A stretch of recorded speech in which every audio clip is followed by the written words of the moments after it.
E allora, oggi pomeriggio continua la mattinata, abbiamo fatto un po' il punto sulle foreste, come la Repubblica Serenissima gestiva i boschi e le foreste, poi abbiamo parlato di come il legname arrivava all'arsenale di Venezia e cosa se ne faceva l'arsenale di questo legname. Costruiva la flotta di Venezia e poi a cascata abbiamo parlato anche di un'altra cosa, c'era uno scrittore, Alessandro Di Stella Bragadin, che ha presentato il suo romanzo 1797, Oltre la fine di un mondo, tra l'altro chi dedica il romanzo qui fuori. Oggi pomeriggio continuiamo, c'è il giornalista Gian Nicola Pittalis che oggi presenta questi due volumi, Venezia e le Repubbliche Marinare. Proprio oggi il primo volume è uscito con il Gazzettino e sabato prossimo uscirà la seconda parte.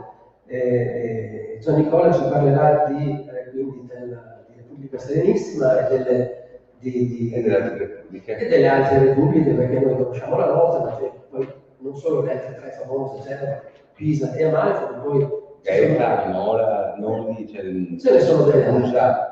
Quindi ascoltiamo Gian Nicola Pittalis e siamo anche in diretta sui social, e quindi anche un saluto a chi ci segue da lontano, e prego Gian Nicola. Grazie a lei, e intanto grazie a tutti quelli che sono presenti. Io sono un giornalista, non sono uno storico, per cui ovviamente i miei libri sono libri divulgativi che hanno alla base comunque certezze storiche, ma che mi permettono come giornalista anche di volare un po' con la fantasia. Il libro è un libro che parla, si intitola La Regina dei Mari, che è un omaggio a Venezia. Ma in quel momento il Mediterraneo, noi possiamo dire che Venezia era il Mediterraneo non era tutta Venezia, perché insieme a Venezia nascono tantissime altre repubbliche. Noi conosciamo le più famose, che sono quelle che partecipano al Palio, cioè Amalfi, Pisa, Venezia e Genova. C'era anche Ragusa, c'era Noli, c'era Gaeta. Parliamo di città che noi adesso, nel 2021, definiamo repubbliche marinare, ma in realtà non sono nate con questi termini, né sono nate con l'obiettivo di essere delle repubbliche. Erano delle città indipendenti che invece di aprirsi al commercio via terra decisero, per la loro posizione strategica, di commerciare via mare. E il mare divenne il loro campo di conquista, per qualcuno più commerciale, per qualcuno invece anche conquista territoriale di potenza. La storia delle repubbliche è sempre legata al legno, soprattutto a quello di Genova e quella di Venezia. Venezia aveva un suo bacino, che era il Cansiglio, dove ci troviamo adesso, e il Montello. Ebbe un vantaggio rispetto alle altre repubbliche, esclusa Genova. Il fatto che Venezia studiò per prima anche la biologia del legno. Cioè, vennero chiamati, ma per nulla Venezia era anche una città che si sviluppò anche come una città multietnica, multisapienza, non per nulla c'è i tedeschi, l'università, e accettava tutti. Venezia, io in uno degli altri libri che ho scritto, ho parlato dell'Inquisizione a Venezia. Venezia chiede protezione a personaggi come Galileo Galilei, chiamò all'interno di Venezia grandi studiosi che l'Inquisizione cercava di mettere a rogo perché seguivano le idee di Calvino, per fare un esempio. Però erano dei grandi studiosi e Venezia aveva bisogno di quelli. Venezia riuscì per prima a creare una biologia del legno, tanto che i legni che troviamo qui al Pago e sul Montello furono anche delle unioni tra legni diversi, perché Venezia per prima, insieme a Genova, capì quanto era fondamentale essere veloci nel muoversi in acqua.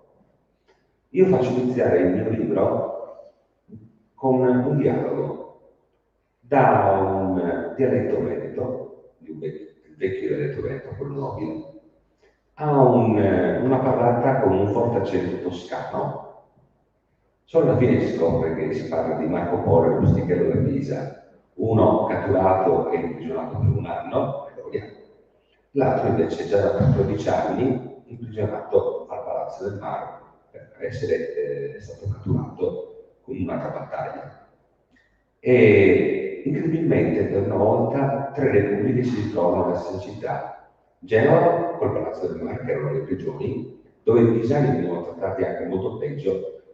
Nara è una leggenda che Rustichello ebbe un trattamento d'onore proprio perché il suo compagno di cella era il famoso Marco Polo, che era stato in Cipango per decenni, diventando quasi un ambasciatore del Vaticano. Quindi una persona di un certo livello culturale, tanto che narra sempre la leggenda che si faceva la coda per andare a trovare in carcere e ascoltare i suoi racconti. Quando Rustichello, che invece era forse un più combattente rispetto a Marco, decide di scrivere quello che noi adesso chiamiamo il Milione, ma un tempo era chiamato con un altro nome.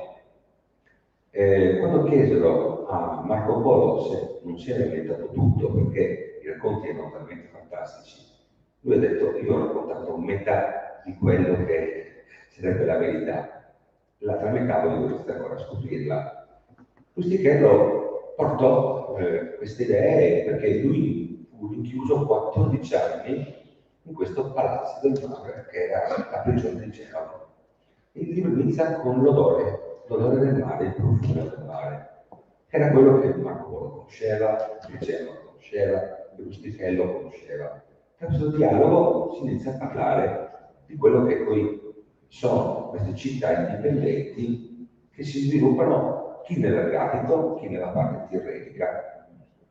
Chi è che fa la parte del leone? La parte del leone la fa proprio il leone di San Marco con Venezia e con Genova. Sono le repubbliche che sono durate di più.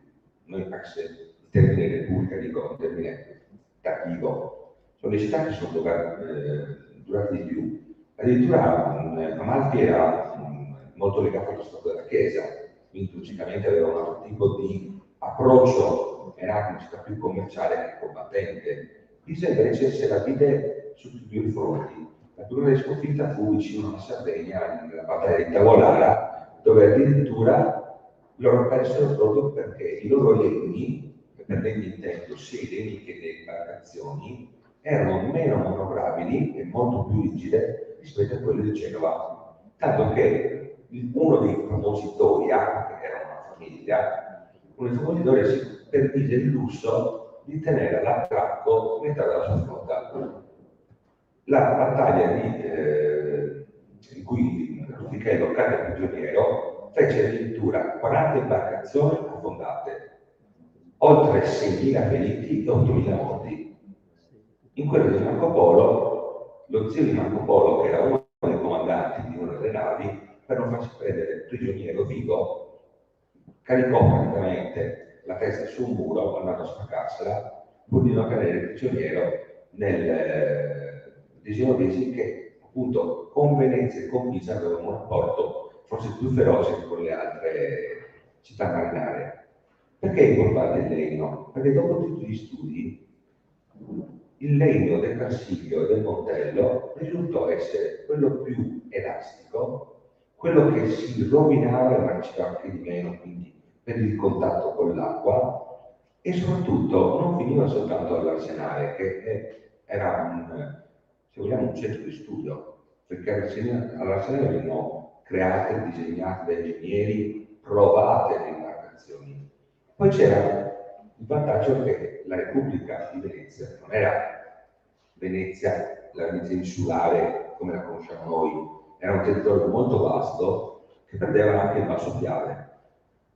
Il cosiddetto Veneto orientale era il banco di prova di tutte le sperimentazioni dell'arsenale. Il fatto di poter avere un fiume che era il Piave, che aveva una certa profondità, quindi poteva permettere di provare l'elasticità dei legni, la manovrabilità delle galeazze, significava avere un vantaggio non da poco su quelli che erano gli avversari. Questo lo scoprì Genova, lo scoprì Venezia, e le altre città caddero molto prima. Quando diciamo che poi Venezia aveva un legno pregiato, è vero, era un legno che però si era creato.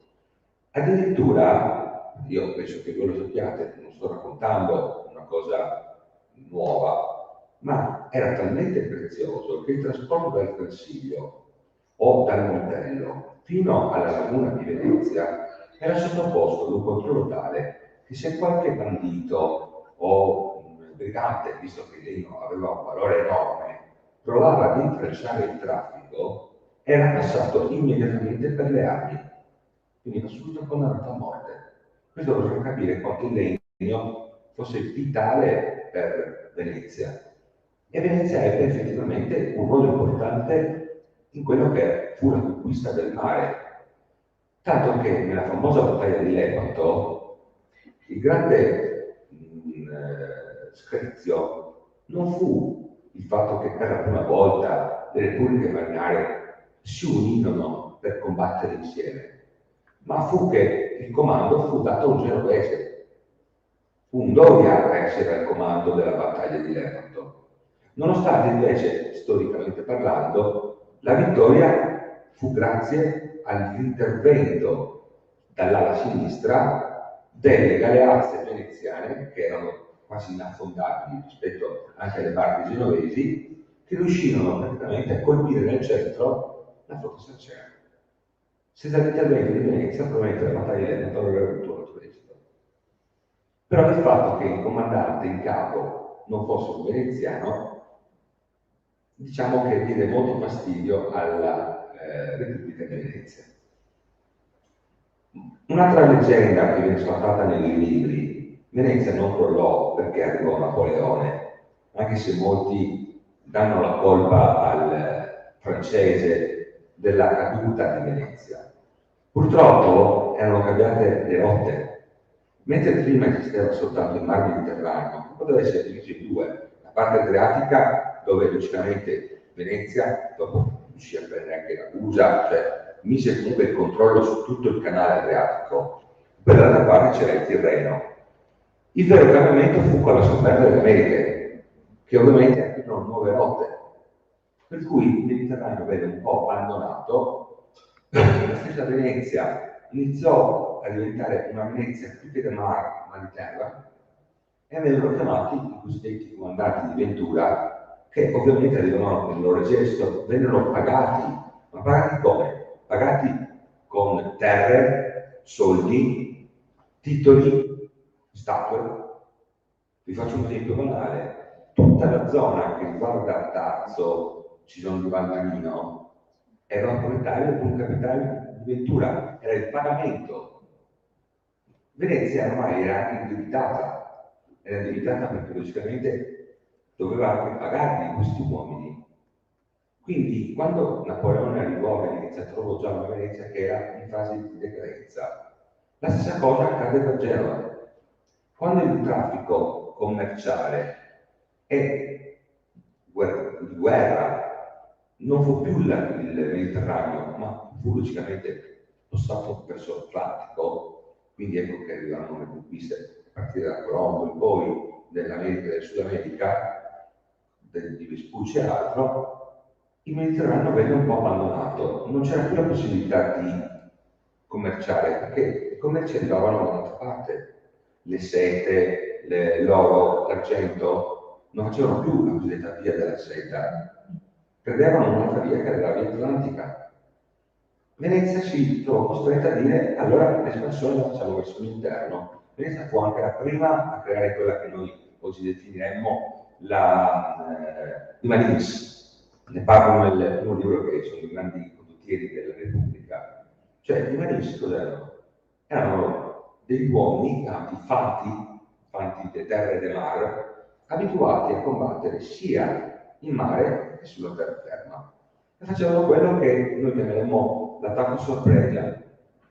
Cioè, entravano di notte negli accampamenti avversari, colpivano, nel senso che andavano a uccidere veramente armati di pugnale nel sonno i grandi ammiragli, in modo tale che il giorno dopo in mare la flotta fosse dimezzata. Il problema è questo: pensate una cosa che sembra assurda, ma chi, come a parte Marco Polo e pochi altri che avevano la fortuna di appartenere a famiglie di un certo rango e anche tenute in considerazione dal Dorado, la maggior parte di quelli che venivano imbarcati non sapevano nuotare, per cui se una nave affondava o veniva speronata, perché ad esempio Genova fu una delle prime a rafforzare le chiglie proprio per poter andare addosso alle navi e quindi creare palle nel legno, moriva affogato perché aveva una leggera armatura addosso, non sapendo nuotare, non si liberava né dell'armatura né delle armi e andava a picco. Marco Polo era uno dei pochi che ad esempio sapeva nuotare. Ecco che allora quando Venezia dovette cambiare i suoi obiettivi, aveva bisogno di gente che sapesse combattere in acqua, quindi anche nuotare, e combattere per terra.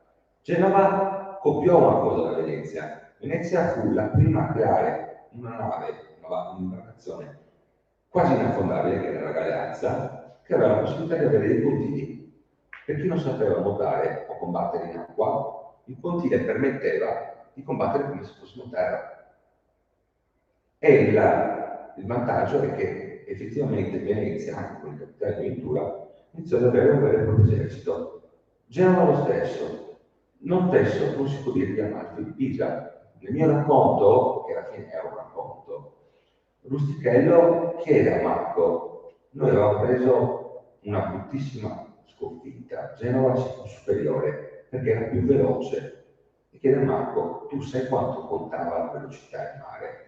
E Marco risponde: sì, i nostri legni, le rendite delle nostre navi, erano studiate per essere facilmente manovrabili e veloci in acqua.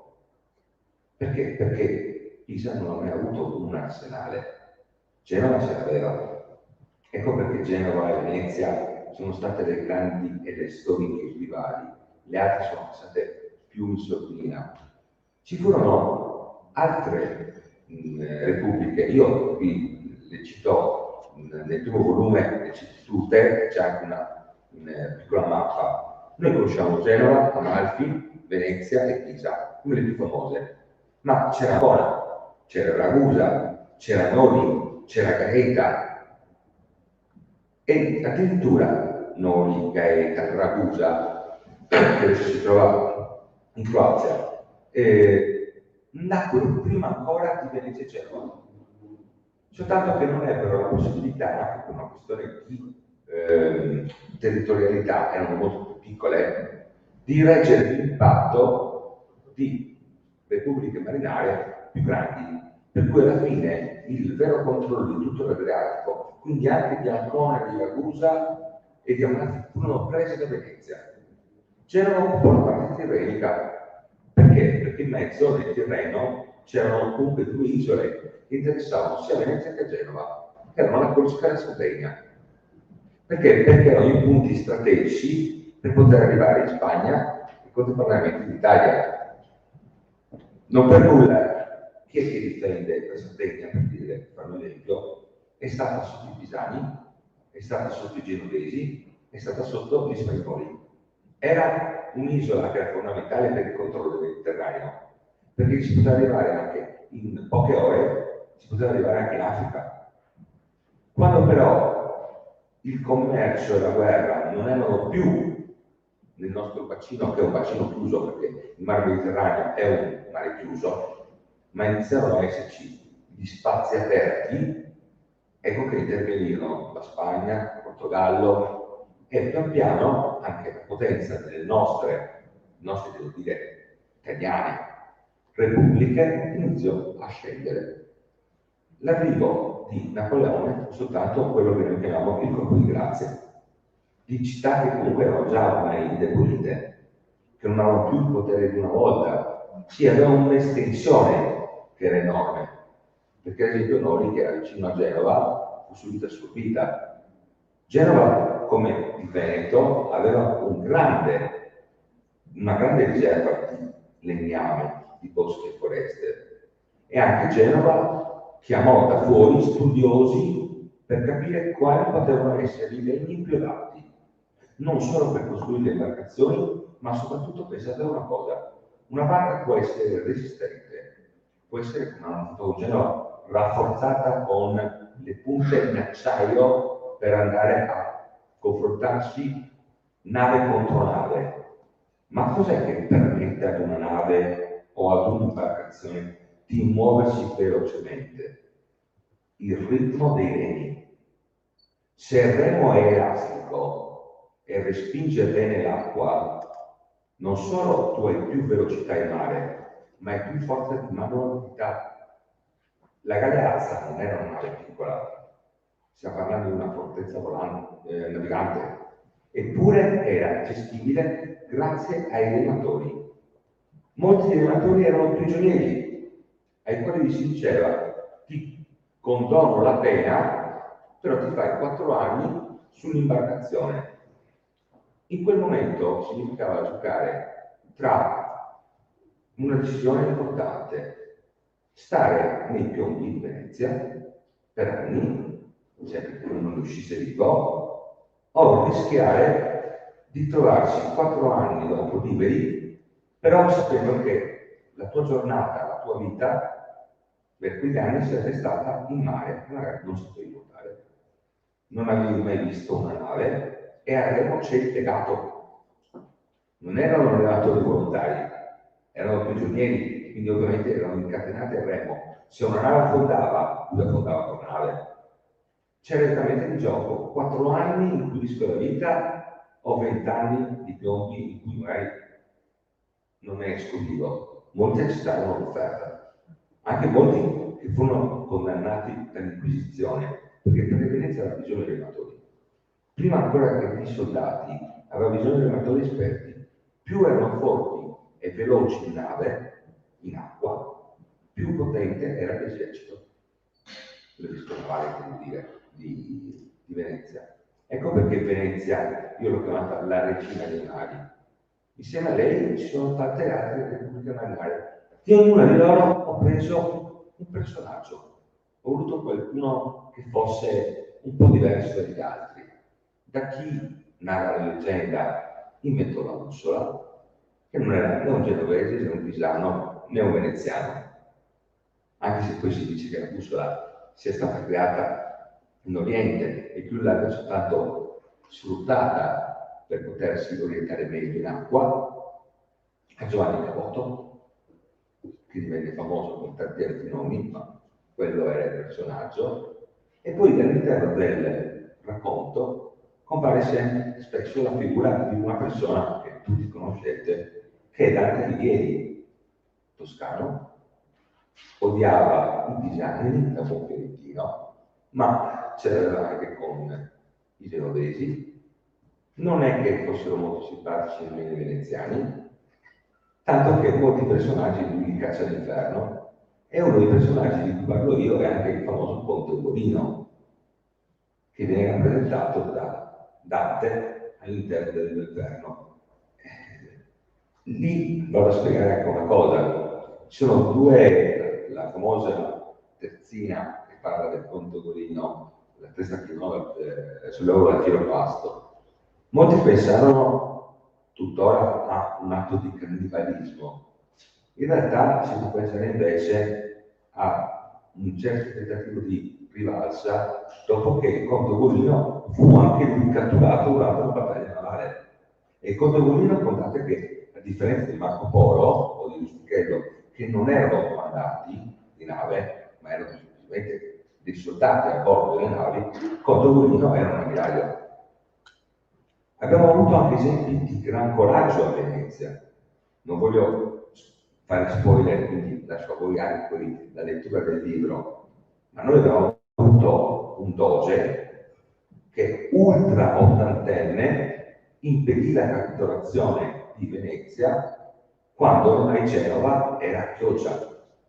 Per dare la carica ai suoi stessi uomini, lui ormai 84enne, sappiamo anche cosa, sta parlando di secoli fa, non è l'84enne di oggi che è Arzillo e va a farsi la biciclettata o la camminata. Parliamo di una persona che quando aveva 84 anni aveva superato abbondantemente una certa età. Se lo stesso Dante dice nel mezzo del cammino di nostra vita, che considera i 30 anni come la metà della vita, vuol dire che la vita media è per i 60 anni, lui si fece legare all'albero maestro per dimostrare a tutti che anche se magari veniva ferito da una freccia rimaneva fermo, e riuscì a essere così coinvolgente nel caricare gli uomini di Venezia che Venezia riuscì a respingere a Chioggia la flotta genovese che fu costretta a battere in ritirata. Se Genova avesse superato Chioggia,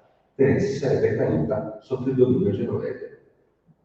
Questo è un esempio, ma di esempi così ce ne sono tanti nel libro, perché mi è piaciuto andare un po' alla scoperta di che cosa aveva fatto e reso famose queste città indipendenti, da chi per prima si dotò di un vero e proprio statuto scritto su marmo e lasciato là, chi invece riuscì a creare una gestione di un territorio che era immenso. Facciamo un esempio di Genova e Venezia.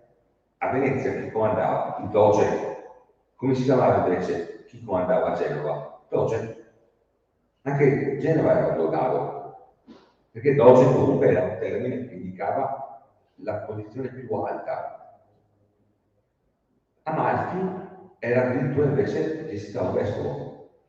Quindi per questo non si può parlare letteralmente di repubbliche marinare, ma di città indipendenti, perché sono conquistate la loro indipendenza grazie a un fattore che gli altri non avevano, il mare.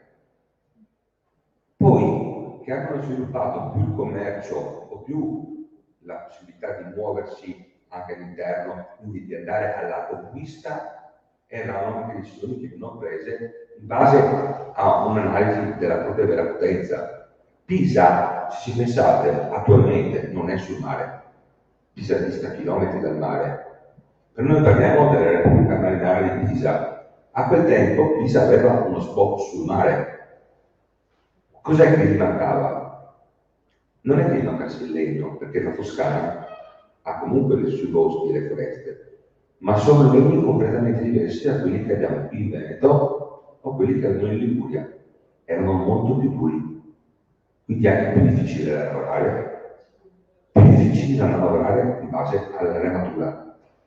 Questo permise a Pisa di avere sì una flotta, ma di non riuscire mai a, diciamo così, fare quel passo in più per avere una flotta competitiva quanto lo furono quella di Genova o quella di Venezia.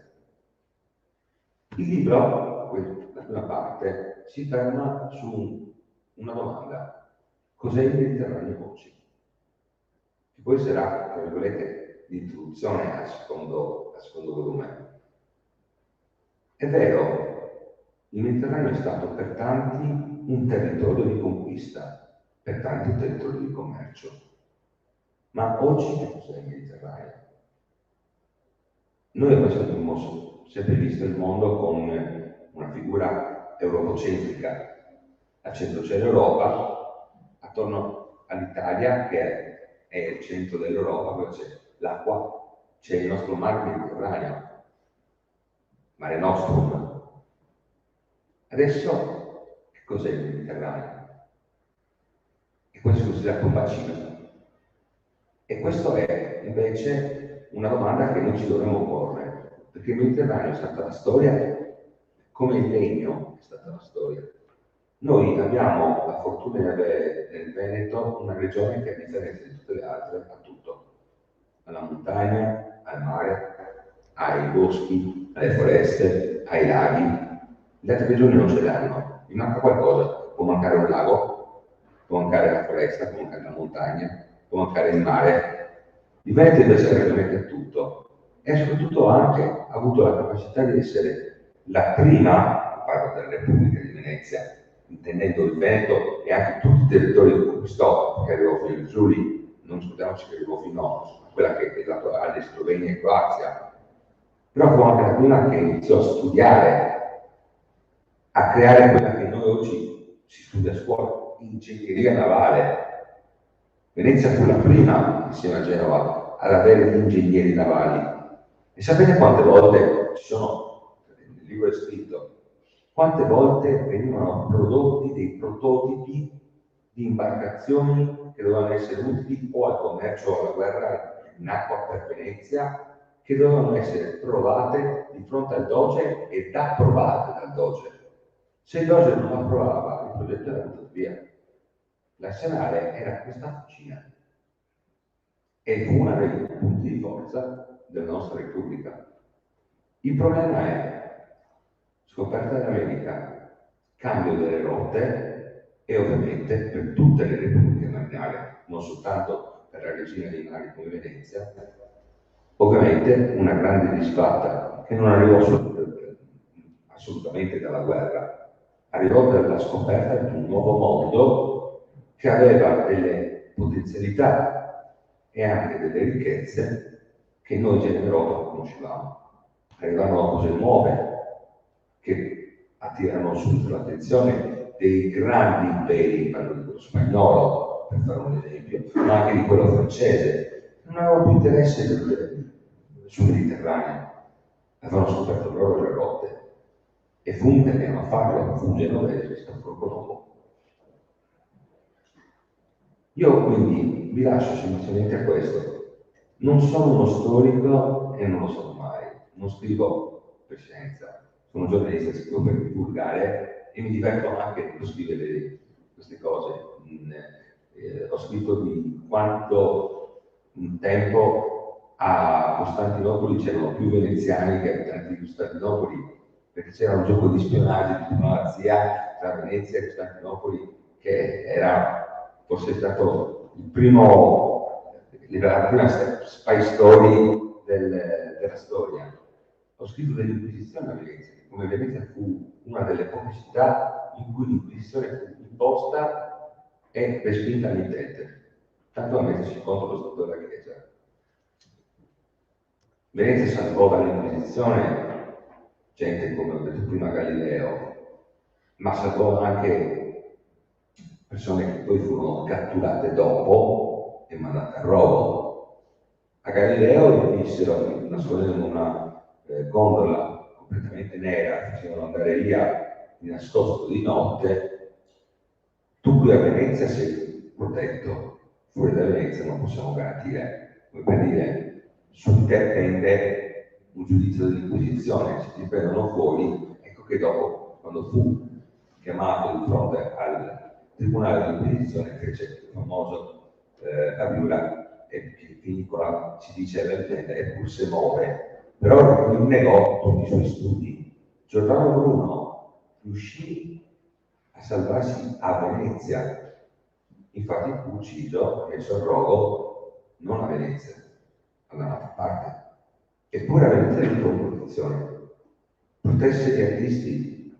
Venezia aveva questa cultura perché era una cultura multietnica. Venezia si è sempre dimostrato una grande apertura, persino con quelli, e lì si parla del libro della diplomazia, voi sapete, non so se sapete, ma i grandi trattati anche commerciali erano scritti in Veneto. Veneto nobile ovviamente, parliamo del Veneto nobile, che era l'unica lingua riconosciuta più del latino a Costantinopoli. E stiamo parlando di quelli che avevano il Barbarossa che veniva a depredare le nostre coste. Venezia fu un grande ostacolo per il Barbarossa. Eppure sotto questo c'erano anche i trattati commerciali. Credete che Costantinopoli non avesse le spie a Venezia? Venezia, per guadagnare anche soldi, mise in vendita le isole. I grandi fondi, quelli dei tedeschi, il ghetto ebraico, furono ceduti per soldi. Dopodiché, nel fondo dei tedeschi era logico che arrivassero le idee di Calvino, ma arrivavano anche degli studenti dell'Università di Padova. Ma questo non vuol dire che non portassero innovazione. Venezia prese il buono di questo ed è quello che fece la sua potenza. Quindi io l'unica cosa che dico è, se volete, il libro è in vendita, è edito dalla Biblioteca dei Leoni, giusto ricordarlo, è in vendita con il gazzettino, lo trovate in copia, cioè in vendita con la copia, mi hanno detto che si legge veloce, facilmente, e tutto il resto che non vi ho voluto raccontare, per non fare spoiler, lo lascerei scoprire a voi. E mi farebbe piacere poi domani trovarsi poi di nuovo e magari avere il vostro giudizio su come è stata raccontata la storia di Venezia, per i generi vari, e delle altre repubbliche che hanno vissuto con lei. Grazie. Grazie Giannicola Vitalis. Noi siamo abituati, eravamo abituati a scuola, la Repubblica di Venezia veniva liquidata in 2 righe, Repubblica Marinara, quando invece non solo attraverso la tua pubblicazione, ma soprattutto attraverso poi le pubblicazioni seguite nel corso degli ultimi anni, ma anche eventi come quelli che sono stati organizzati nel corso del 2021, grazie alle celebrazioni per i 1600 anni di Venezia, la gente, chi non studia in profondità la storia della Repubblica Serenissima, ha capito invece quanta storia e quante cose ci siano appunto da conoscere e alle spalle di tutto questo. Noi stamattina in parte abbiamo toccato tutti questi argomenti, quindi come ho già ripetuto più volte, la gestione sostenibile delle foreste e poi cosa si faceva del legno che si estraeva da queste foreste. Abbiamo parlato della flotta della Repubblica di Venezia, ma quali erano le foreste della Repubblica? E adesso allora ascoltiamo Daniela Staltarini di Plant for the Planet, che è Bonus Italia, che ci parlerà proprio delle foreste della Serenissima. Ma no, vorrei mettermi qui perché voglio vedere là. Grazie. In realtà la mia è un'illusione del futuro, che non delle foreste della Serenissima. Abbiamo chiamato così il progetto perché vorremmo lavorare a rinnovare la foresta nella pianura laziale, nella pianura veneta, ispirandoci appunto ai progetti di Veneto Agricoltura. Intanto rappresento Plant for the Planet. Allora, Plant for the Planet è ormai diventato un movimento, è nato nel 2007 per ispirazione di... ecco, questa qui è l'introduzione praticamente al progetto mondiale, che è quella della One Trillion Tree Campaign. E perché 1 trillion? Perché è un numero calcolato sulla reale possibilità che abbiamo di inserire foreste o comunque numero di alberi nel pianeta senza andare a scontrarci con quelli che sono gli sviluppi umani, antropici, o alterare e mettere ancora più in crisi il cambiamento climatico. Vai pure avanti. Ecco. L'ispirazione del nostro movimento viene da Wangari Maathai. Wangari Maathai è una veterinaria attivista ecologista kenyota che negli anni 70 ha fatto nascere quello che è diventato poi un movimento mondiale, la Green Belt. La Green Belt è il primo esempio di movimento di gruppo che vuole piantare alberi in una formula importante che possa davvero diventare importante ed impatto per l'ambiente.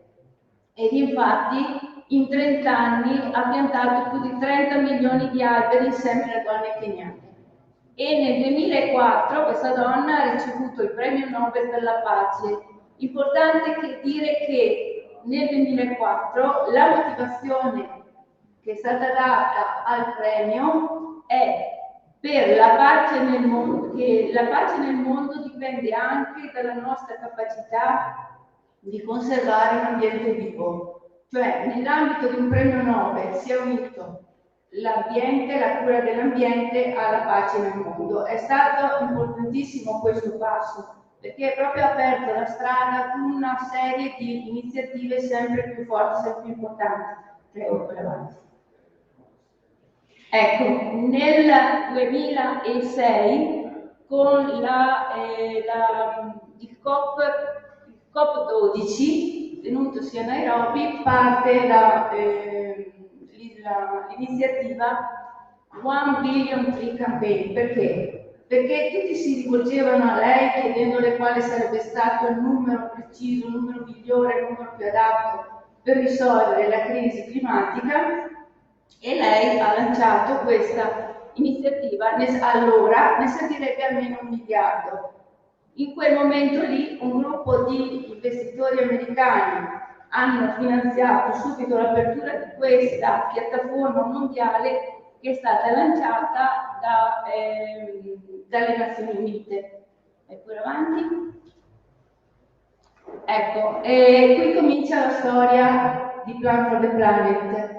La storia di Felix Weiner, che è un bambino tedesco che nel 2007 lancia questa iniziativa coinvolgendo tutti i bambini della sua classe, una cosa molto tra bambini, che però ha avuto un successo straordinario ed ha cominciato a lavorare in tutto il mondo, farsi notare e conoscere tutto il mondo. La sua ispiratrice era appunto Wangari Maathai, e lui è riuscito, attraverso tutta una serie di iniziative importanti, ad incontrarla, e si sono incontrati nel 2009 per la prima volta durante la conferenza stampa sempre all'UNEP. Da lì cominciano proprio a lavorare insieme, a unire le forze Plan for the Planet con tutto il movimento che girava intorno a Wangari Maathai, e poi parte nel 2 febbraio 2011 Felix, che era poco più che dicenne, ha fatto un importante discorso alle Nazioni Unite che ha cominciato a smuovere l'interesse da parte degli adulti, perché effettivamente se noi adulti parliamo di questi argomenti veniamo recepiti, veniamo ascoltati, ma quando lo fa un bambino e con poi col suo modo proprio di parlare, di disarmante davanti agli adulti, è riuscito a smuovere veramente l'interesse dei grandi. Vai pure avanti. Ecco, questa è un po' la storia nostra, dal 2007 al 2011 è quello il discorso delle Nazioni Unite, lo trovate benissimo su YouTube, lo ascoltate, c'è anche la versione con i sottotitoli in italiano e potete percepire la carica forte di questo bambino che non è messo lì a parlare, parla proprio dal cuore lui da bambino ed è bellissima. Nel 2011, alla morte di Wangari Maathai, che muore nel novembre del 2011, le Nazioni Unite affidano la piattaforma, che prima era sotto tutela e guida di Wangari Maathai, a Plan for the Planet, a noi in particolare. Nel 2019 la piattaforma cresce sempre di più, Felix ormai è un ragazzo ventenne, e noi abbiamo creato anche una app gratuita da tenere sul telefono per chi vuole diventare alberi. Vai per avanti.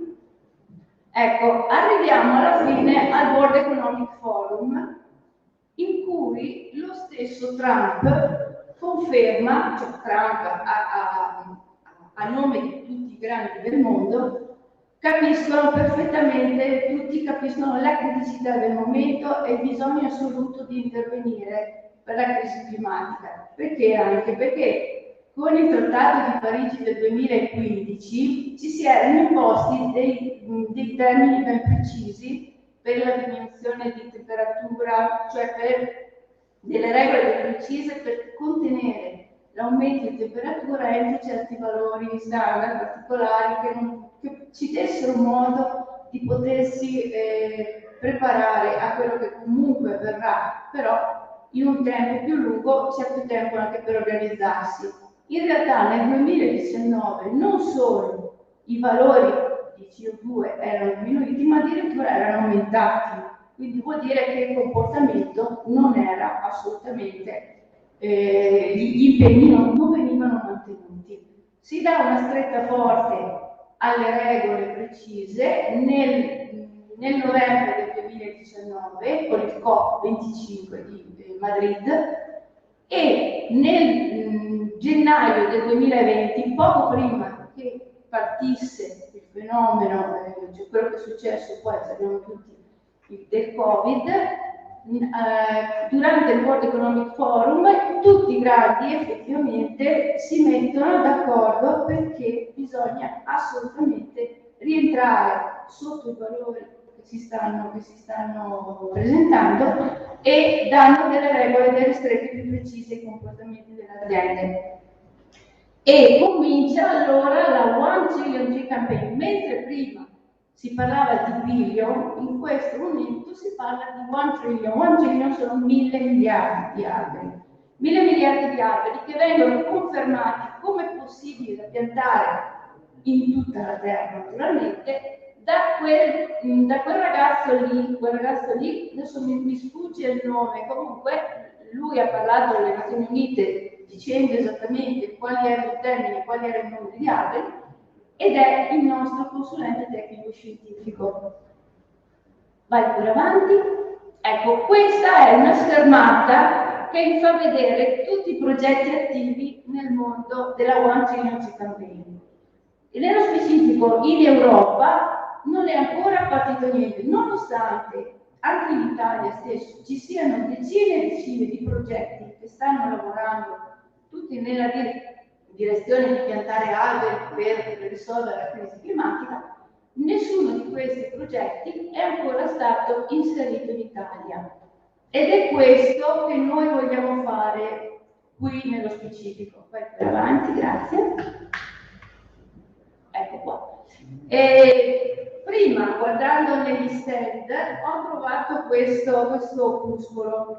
Sfogliandolo senza sapere assolutamente che cosa avrei trovato dentro, ho trovato una foto di Felix Finbainer, ragazzi in prima linea si intitola, e qua dice che l'obiettivo dei 1.000 miliardi di alberi si può conseguire piantando 1 milione di alberi per nazione. Attenzione che questa cosa Felix lo ha detta nel 2007, adesso è confermata, ma lui già aveva cominciato a parlare in questi termini. Vuoi parlarne con Walter Pagari, vuoi parlarne con altri, comunque lui da bambino aveva già visto questo.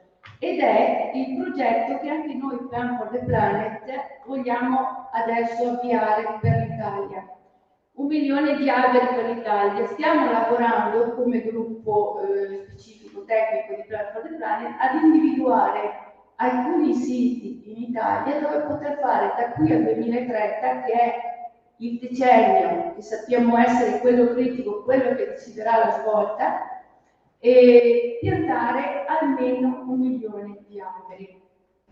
L'altro giorno abbiamo sottoscritto un accordo importante col Comune di Ferrara, dove andremo a lavorare ad un progetto proprio per questi, da inserire nel programma di 1 milione di alberi. L'altro progetto che noi vogliamo fare, e arrivo qui alle foreste della Serenissima, è quella di lavorare a un progetto importante per il Veneto, per la pianura padana, ispirandoci alle tecniche della Serenissima. Ecco perché il progetto lo chiameremo le foreste della Serenissima. Non vai avanti, per cortesia? Ecco qua. Noi abbiamo scelto di accettare la sfida lanciata nella Carta di Sandrigo nel 2017 ed in cui sotto riporto, è la fonte del dottor Mezzalira naturalmente, che la Carta di Sandrigo contiene gli obiettivi che coloro che hanno a cuore i boschi di pianura si pongono per i prossimi decenni. In particolare quello di decuplicare la superficie di boschi di pianura nei prossimi 30 anni, avvicinando la loro superficie complessiva della presente in epoca veneziana, quando allora la superficie era pari quindi all'1% del territorio veneto. Cosa vogliamo fare? Va pure avanti, grazie. Allora, l'obiettivo della Carta di Sandrigo è quello di superare i 5.000 ettari in Veneto. Noi, quando nell'epoca veneziana, erano circa 7.000 gli ettari. Sto parlando della pianura, non inserisco la zona del Cansiglio, la zona del Montello, come si è parlato. Allora, noi vogliamo proprio lavorare alle foreste di pianura, e lavoreremo anche in altri luoghi per quanto riguarda l'urbano, il periurbano, la prima periferia della città. Questo è quello che faremo su Ferrara, in cui invece vorremmo lavorare proprio alle esperienze di pianura. Nella pianura veneta le foreste sono cioè non c'è quasi più nulla di quello che era la foresta veneziana. Noi vogliamo invece proprio lavorare a promuovere questo. Come facciamo? Faremo soprattutto, prima di tutto, una ricerca d'archivio di tutto il preesistente. Con preesistente intendo tutti i lavori fatti fino adesso, perché è inutile andare a fare cose, a ricominciare da zero su cose che magari siamo già a 50. È meglio poter capire, prendersi un po' di tempo e lavorare sull'archivio di quello che già c'è. Dopodiché vorremmo soprattutto lavorare, e questo invito chiunque che conosce questa situazione, questo ambiente, creare proprio una rete fra tutte quelle associazioni, fra tutte quelle iniziative che già sono avviate, anche gli enti, le amministrazioni locali, riuscire a fare gruppo su questo e a lavorare a un progetto comune per il territorio, penso che sia la cosa più importante da fare, perché è un patrimonio della comunità, non è un'iniziativa che fa un singolo, che fa una singola associazione, che fa un singolo ente, un'amministrazione o quant'altro. Deve essere proprio qualcosa che riesca a coinvolgere tutta la comunità. E questo noi lo vorremmo fare. Naturalmente poi dovremo lavorare alla redazione di uno studio di fattibilità per individuare quelli che sono i termini di riferimento del progetto globale. Dopodiché, una volta che avremo definito il progetto globale, il progetto verrà appoggiato a quella piattaforma internazionale che avete visto prima, quindi cominceremo a porre dei simboli che indichino sul territorio italiano, nello specifico per noi avremo i simboli sul territorio veneto. Non abbiamo ancora deciso come fare, come procedere e quant'altro, comunque andremo a porre questo progetto sulla piattaforma internazionale. La piattaforma internazionale che cosa ti garantisce? Di essere visto dal mondo, prima di tutto, in primis le Nazioni Unite. E questi alberi vengono finalmente a entrare nel contatore mondiale di quella One Trillion Tree Campaign, perché altrimenti continuiamo a fare tanti progetti e a volte anche di difficile gestione, perché vengono da noi delle persone mosse dalla migliore intenzione del voler fare qualcosa per gli altri, per se stessi, per gli altri, per i nipoti, per i figli e quant'altro, ma non la sanno gestire questa cosa. Un progetto globale con un gruppo di ricerca, con un gruppo di studio ben qualificato e ben motivato su una piattaforma internazionale che ti permette di trovare fondi in tutto il mondo, perché questa piattaforma qui è creata dalle Nazioni Unite per lei, per gli enti, per le istituzioni, per i privati, per qualsiasi iniziativa, e permette di creare, di trovare la via per finanziare questo progetto. Se un progetto è già stato realizzato, può essere comunque inserito nella piattaforma, altre iniziative per esempio che potrebbero essere già state fatte, entro una certa data naturalmente, può essere inserito sulla piattaforma e può diventare riferimento e noto in tutto il mondo. Ma la cosa più interessante è quella di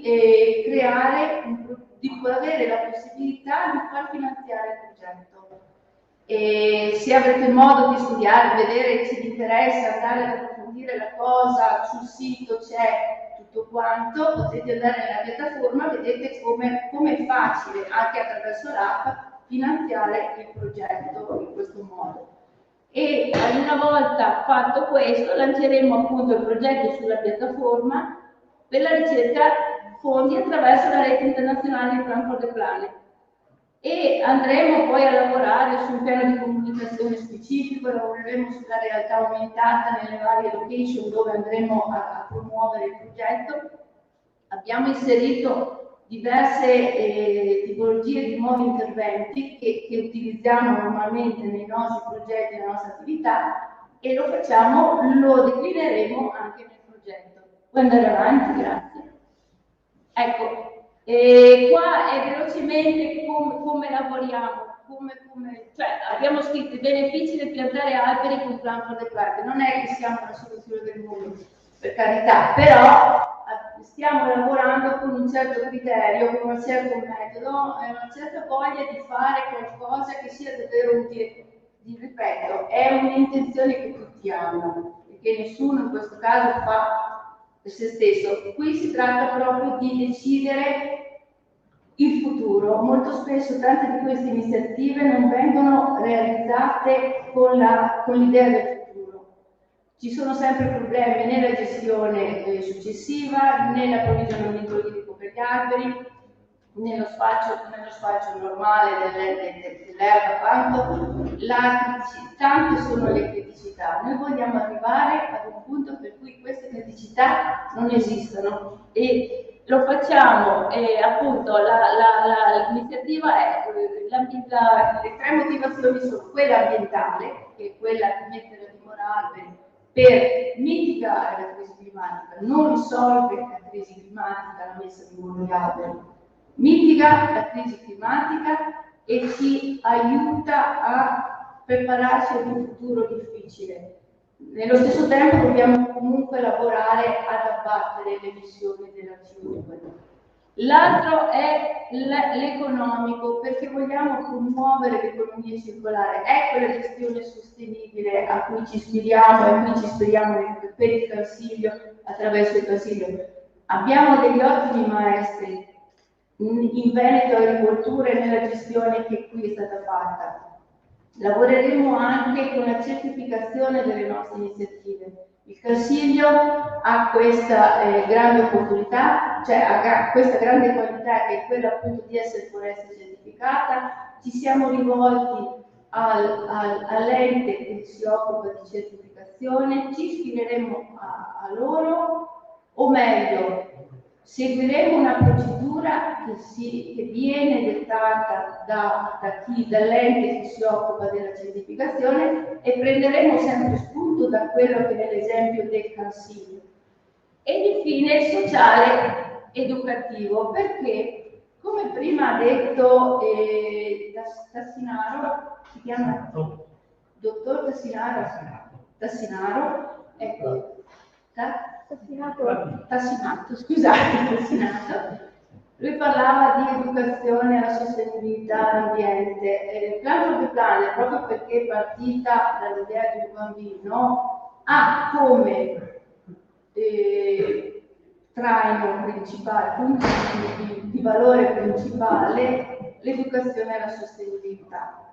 Uno dei pilastri del Plan for the Planet è l'educazione alla sostenibilità. Abbiamo sviluppato un percorso formativo che parte dai bambini dai 9 ai 12 anni, che li accompagna poi nella crescita per acquisire sempre più competenze per quanto riguarda la sostenibilità dell'ambiente e soprattutto il punto è la giustizia climatica. Il problema della giustizia climatica che non a tutti è noto. Io per esempio che ho lavorato nella cooperazione internazionale, ho lavorato nei paesi in via di sviluppo, in zona di guerra, lì si tocca con mano la diversità della giustizia climatica.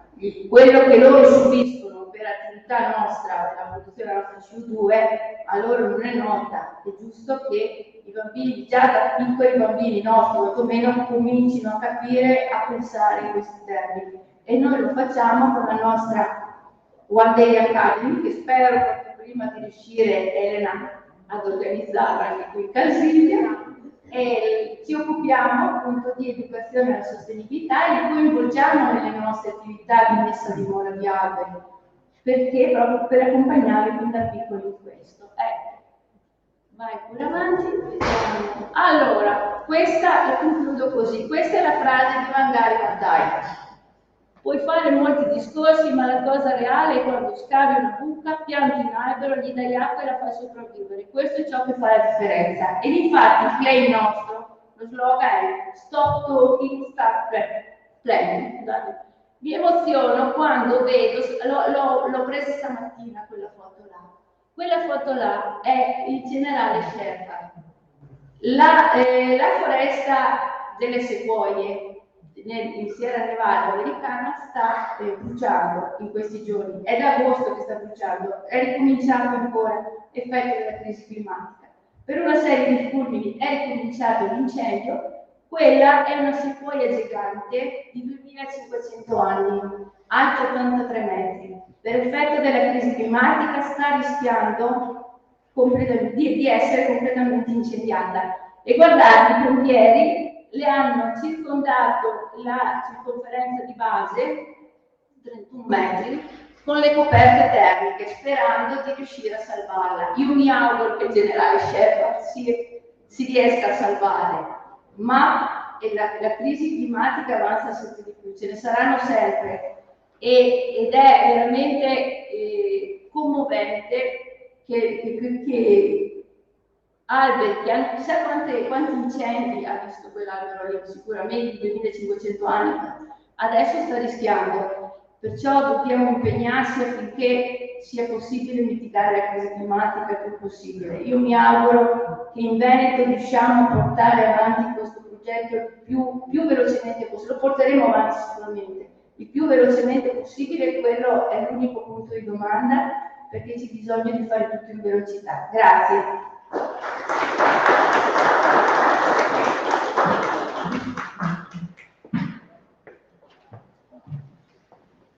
Grazie con questo auspicio di Daniela Saltarini di Cloud for the Planet. Passiamo poi alla relazione successiva, c'è la collega di Veneto Cultura Elena Piuti, che invece ci parlerà dei musei presenti qui nel Veronese che si occupano di storia di Venezia, di foreste, di boschi e di quant'altro, a partire poi dal museo dell'uomo di Cansiglio, che poi, appena finito questo incontro, per chi vuole, ci sarà una visita guidata. Prego Elena. Sì, intanto buongiorno, mentre aspettiamo dei minuti che si prepari la presentazione, mi presento io, sono appunto, come diceva il collega Micheletto, la dottoressa Piuti, sono responsabile del Veneto di Cultura qui in Pian Cansiglio del Museo Regionale dell'Uomo in Cansiglio e mi occupo quindi di didattica naturalistica e di informazione ambientale. Il mio intervento verte appunto il tema di questo weekend, ovvero i 1600 anni di Venezia, la foresta del Cansiglio, la Serenissima, e ha un taglio abbastanza culturale che chiude un po' la giornata di oggi, che è la prima giornata di weekend dedicato a questi temi, organizzato appunto da Veneto Cultura e da Londone Fiere, in collegamento con il weekend precedente della settimana scorsa, che invece ha avuto un taglio più tecnico, forestale e più gestionale. Quindi diciamo che questi due appuntamenti qui in Cansiglio hanno avuto una diciamo, interpretazione più tecnico-forestale e gestionale la scorsa volta, e adesso c'è un taglio anche più culturale, più collegato ai temi anche della foresta e della Serenissima, dal punto di vista appunto anche della storia e della sua genesi qui in Cansiglio. Allora, la premessa di tutto questo è legata soprattutto al mondo della cultura del museo. Abbiamo sentito parlare anche questa mattina dell'importanza che ci sia sì silvicoltura sostenibile, ma anche cultura, anche trasmissione di conoscenza, e quali sono i luoghi migliori per questo sono i musei. Musei che devono essere appunto luoghi anche di trasmissione di questi valori, i valori appunto abbiamo appena sentito anche adesso, cioè di conservazione del patrimonio forestale e di anche non perdita, non forestazione, ma anzi sensibilizzazione dei giovani, delle nuove generazioni. Quindi l'importanza che queste nostre conoscenze, le conoscenze del passato che hanno caratterizzato questi luoghi, riescano a perdurare per il futuro. Quindi diciamo che i musei sono oggi un po' la chiave di volta e delle antenne quasi del territorio che consentono di trasmettere le conoscenze dei luoghi, le conoscenze del passato, in modo che in futuro si possano conservare queste bellezze e questi valori. Aspetta, come si fa? Scusa un secondo.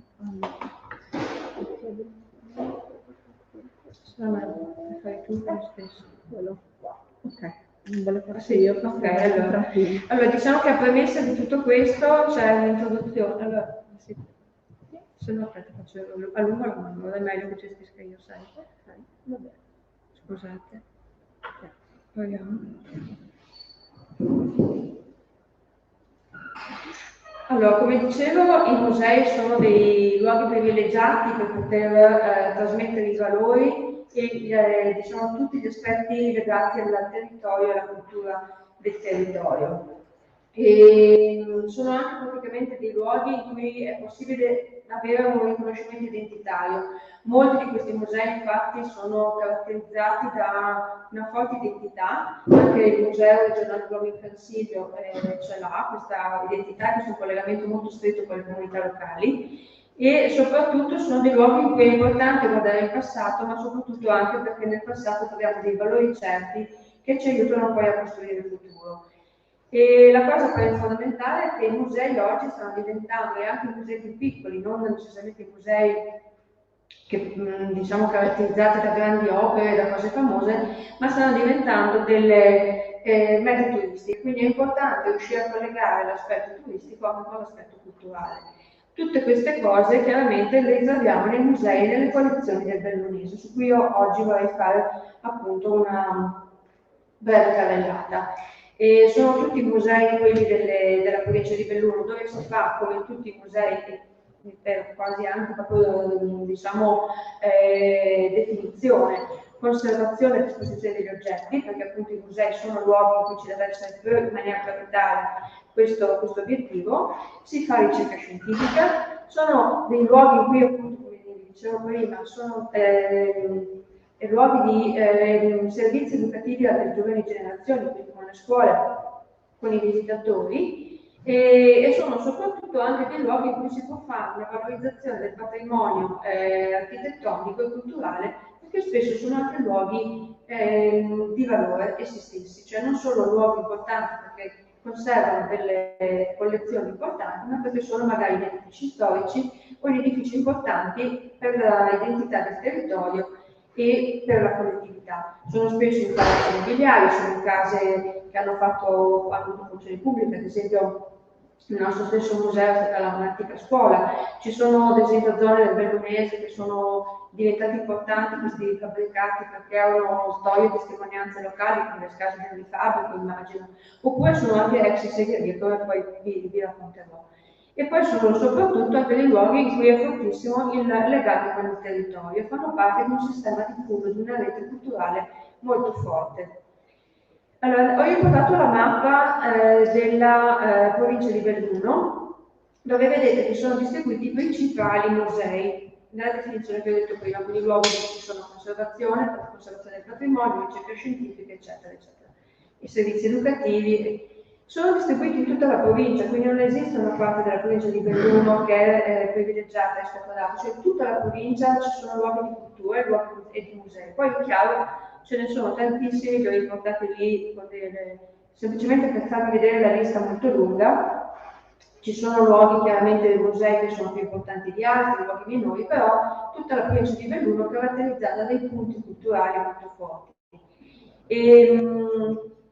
È stata anche prodotta una pubblicazione, potete trovare anche in internet, se digitate musei e collezioni della provincia di Belluno, è anche abbastanza aggiornata perché è stata fatta qualche anno fa, e trovate tutti questi musei raggruppati appunto per vocazione, quali sono quelli territoriali, quelli archeologici, quelli magari collegati a delle collezioni particolari. Quello di cui oggi vorrei parlare, al di là appunto del fatto che ci sono gallerie civiche, musei e diciamo anche di particolare importanza, parlo ad esempio non so, del Palazzo Fuscis a Belluno oppure del Museo Diocesano di Firenze, queste sono diciamo delle realtà museali della provincia di Belluno molto importanti e anche caratterizzate da collezioni ben precise. In realtà è anche e soprattutto bene diciamo di cui è ben chiara la finalità della collezione, no? Quindi so, gallerie d'arte moderne, museo archeologico, eccetera.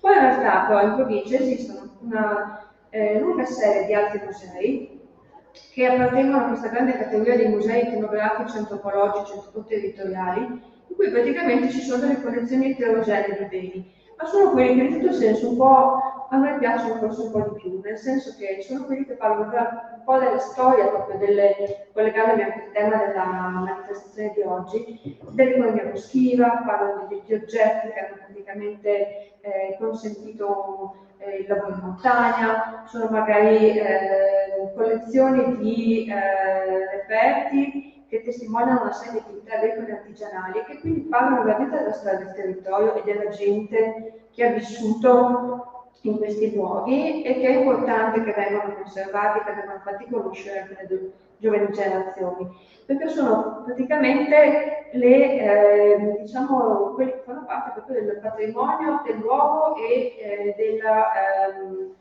diciamo anche della identità del luogo. Ecco. Io ho messo semplicemente in rosso, se si leggono, insomma, dopo li analizzeremo nello specifico quelli di cui parlo, di riferisco, e sono soprattutto dei luoghi in cui possiamo anche ammirare una certa bellezza e una certa anche importanza della collezione, perché appunto al di là dei grossi musei della provincia ce ne sono alcuni che hanno veramente delle bellezze uniche e rare.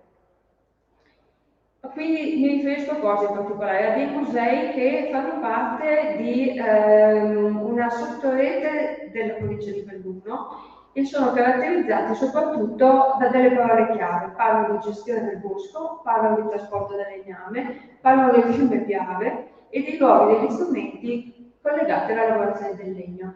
Quindi sono dei musei della provincia, piccoli musei, che hanno delle collezioni speciali, delle collezioni belle, ben fatte, con vestimenti molto ben curati, e che ognuno ha questo minimo comune multiplo, collegato appunto, come vi dicevo, ad un'attività principalmente del luogo, del territorio, dell'ambiente forestale, dell'ambiente magari anche montano, in cui è più importante che rimangano vivi nonostante le criticità che spesso caratterizzano la loro gestione, proprio perché fanno parte del patrimonio del tessuto forestale, di cui si può dire veramente cultura forestale, selvicoltura e difesa del bosco, che sono un po' anche, diciamo, le parole chiave che hanno aperto la giornata di oggi. Ne ha parlato anche il ministro D'Incà stamattina dicendo che è importante che si faccia cultura del territorio e diffusione di una giusta difesa del territorio.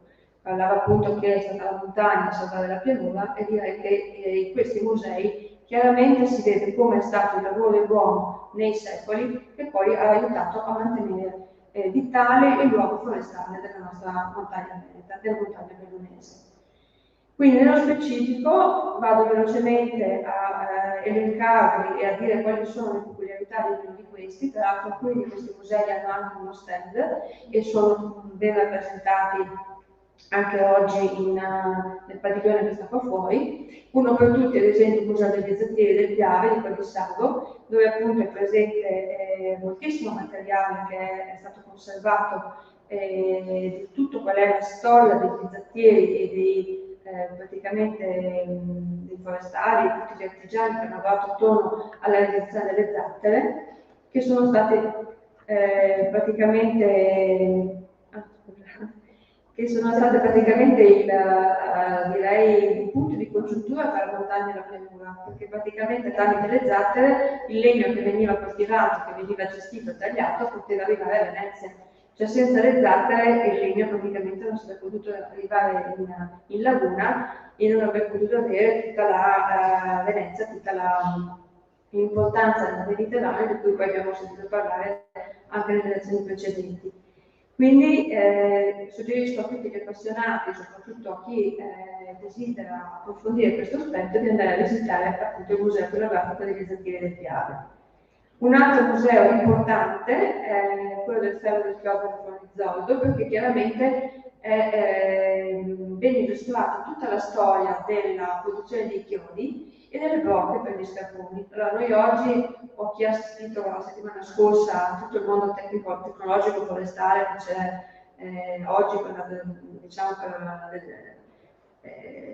l'esporto del legname e anche del bosco, sa che ci sono tecnologie e meccanizzazione all'avanguardia. Una volta si era tutto a piedi, a mano e ovviamente con forza lavoro umana, e la cosa fondamentale è avere un ottimo scarpone che consentisse di avere sicurezza, no? Oggi tanto si parla spesso di sicurezza sui luoghi di lavoro, Ecco, una volta uno scalpone bloccato e ben bloccato era quello che poteva aiutare a fare tutto il lavoro in montagna. Quindi è molto interessante vedere anche come un dettaglio che per noi oggi magari sembra rilevante in realtà sia fondamentale per quello che è la storia della montagna e anche del mondo forestale e delle utilizzazioni forestali. Un altro museo molto interessante è quello di Comelico Superiore, dove sono praticamente inseriti tutta una serie ben rappresentati tutti gli attrezzi che erano utilizzati per il taglio delle piante. Tra l'altro è inserito in un bellissimo fabbricato che è stato ristrutturato e tra l'altro a corredo di questo ci sono anche moltissimi oggetti che fanno parte della vita quotidiana della gente di montagna. Quindi veramente un punto da vedere, un piccolo museo ricco di quello che era la testimonianza della vita della gente che lavorava attorno al bosco e attorno a tutte le attività artigianali che erano presenti nella montagna bellunese. Un altro museo importante, collegato sempre al discorso della montagna di Venezia e della gestione del bosco, è quello degli Scarpellini, perché al di là della ricca collezione che c'è di lavorazione della pietra grazie al quotidiano, ci sono moltissimi esempi di quelli che erano i cippi e i termini. Voi sapete che oggi molti cippi veneziani sono chiaramente fatti dalla pietra locale, però tutta la gestione del mondo forestale, del mondo diciamo, naturalistico era fatto anche grazie a sistemi precisi di confinazione e di contermini che erano fabbricati praticamente anche con l'utilizzo proprio degli scarpelli e pietra, quindi una materia prima che si trovava sul posto e che veniva utilizzata proprio per poter gestire in maniera accurata tutto il territorio montano.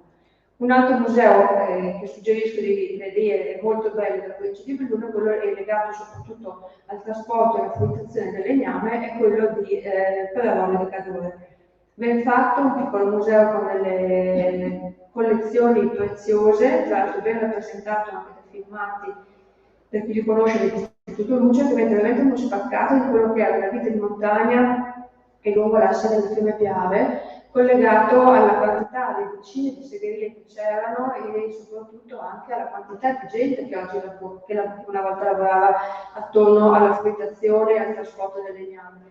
Quindi praticamente è un museo dove veramente vengono illustrati, al di là degli attrezzi, dal lavoro, eccetera, anche quello che erano la vita e la quantità di persone che erano collegate al mondo della foresta e alla cura del territorio. E ricordo infatti che prima che il legname arrivasse a Venezia, da Cadore e anche dal Cansiglio c'erano una quantità di fasi successive che venivano appunto passate, chiaramente legate appunto al taglio, preparazione, all'allestimento e tutte queste fasi avevano come una catena di montaggio una serie di persone che le dovevano seguire e che oggi un po' sfuggono, cioè oggi noi non sappiamo veramente com'era perché abbiamo un sistema più facilitato, più veloce, più tecnologico, che però è il frutto di recente, diciamo, in realtà per centinaia di anni il lavoro in bosco è stato di altro tipo, con molta gente, con attrezzi, con anche rischi e con una vita decisamente più capillare, più legata al territorio. Un altro museo interessante, anche perché è ambientato in un'ex segheria veneziana, è quello delle regole del pezzo, che si trova appunto a Cortina. Questo appunto la cosa molto bella è che è all'interno di un'ex segheria tuttora visitabile, quindi molto bello anche l'ambientazione e anche l'allestimento collegato a tutta la parte di attrezzatura e di strumenti di lavoro. Quindi diciamo che fa parte proprio di uno di quei musei dove è anche importante la conservazione, di più importante la conservazione perché è proprio in uno dei luoghi di lavoro che veniva utilizzato per la realizzazione del legname. Poi c'è il Museo dell'Uomo in Cansiglio, che è appunto un museo della regione, istituito appunto ufficialmente nel 2008, chiamato Museo dell'Uomo in Cansiglio in quanto l'obiettivo è quello di far vedere l'importanza e il forte legame che c'è alla società del Cansiglio con l'uomo nei millenni. Quindi dalla preistoria ai giorni nostri, nel Museo del Cansiglio, appunto è possibile fare un lungo percorso cronologico a tappe, e qui si riesce a percepire benissimo quali sono stati i momenti cruciali anche nella vita dell'uomo con la toccata del Cansiglio. E il museo quindi infatti è strutturato in diverse sezioni, visitabili seguendo appunto un filo cronologico che parte dall'archeologia, quindi parte da 15.000 circa anni fa, cioè da quando praticamente il ghiacciaio del Piave si è ritirato e ha lasciato all'uomo la possibilità di utilizzare le risorse che erano disponibili, che si stavano man mano mettendo a disposizione grazie allo scioglimento dei ghiacciai, perché sappiamo che è partita la colonizzazione forestale, è aumentata anche la possibilità dell'uomo di cacciare fauna selvatica, quindi chiaramente molte sono le testimonianze illustrate presenti nel nostro museo, dico nostro perché è Veneto Agricoltura, è l'Istituto Veneto Agricoltura, e che testimoniano appunto queste tappe che partono appunto da tempi molto lontani e arrivano fino ai giorni nostri. Chiaramente poi il museo dà anche spazio a un forte valore identitario dato dalla comunità Civa del Cansiglio, che è qui rappresentata tra l'altro anche nel padiglione esterno all'hangar, perché il museo è anche un centro culturale etnografico e nel centro di cultura civica, quindi è un punto in cui riusciamo anche a mettere veramente valore a questa identità culturale molto forte, che è quella di questa comunità che è arrivata in Cansiglio alla fine del Settecento e che ha uno strettissimo legame con la foresta e con la gestione del bosco. Ecco. E ovviamente, per collegarmi poi al tema anche di questi 2 giorni culturale, il museo è il luogo dove possiamo veramente parlare di questi 3 secoli importantissimi di legame con Venezia e con la Serenissima appunto Repubblica di Venezia, grazie appunto alla presenza della faggeta, che è diventato il luogo dove Venezia aveva la sua riserva, diciamo, di pace per far riavere il Cansiglio, che poi sono la forza motore delle galee, che abbiamo visto che erano praticamente il motore della Serenissima e soprattutto della sua dominazione nel Mediterraneo, come ci è stato spiegato dall'intervento che mi ha preceduto del dottor Vitalis. I disegni sono di Elena Manfred, presente in sala, e anticipo che usciremo entro l'anno con una nuova pubblicazione che sarà il Depliant del museo, quindi uscirà anche con un prodotto che verrà divulgato e dato in omaggio anche ai visitatori del museo, in cui si vede benissimo appunto la distribuzione delle collezioni tra il primo piano e il piano terra, e soprattutto è ben evidente nella visita al museo e anche dal Depliant il forte legame che c'è tra Venezia e la foresta del Cansiglio, perché all'interno sono possibili vedere un ciclo veneziano, ci sono riproduzioni di mappe e documenti storici, ci sono spiegazioni sul ruolo del capitano del bosco e della gestione forestale, questa gestione sostenibile, no? Abbiamo detto tante volte che Venezia è stata un po' visionaria nella gestione della foresta e del bosco, perché senza avere un sistema codificato, diciamo, di pianificazione, in realtà aveva capito benissimo che dalla salute della montagna valeva la salvaguardia della raduna, no? Quindi la gestione del bosco che partiva appunto da un attento censimento e da un attento presidio, in realtà poi andava a cascata e a domino anche a avere benefici sull'intera laguna.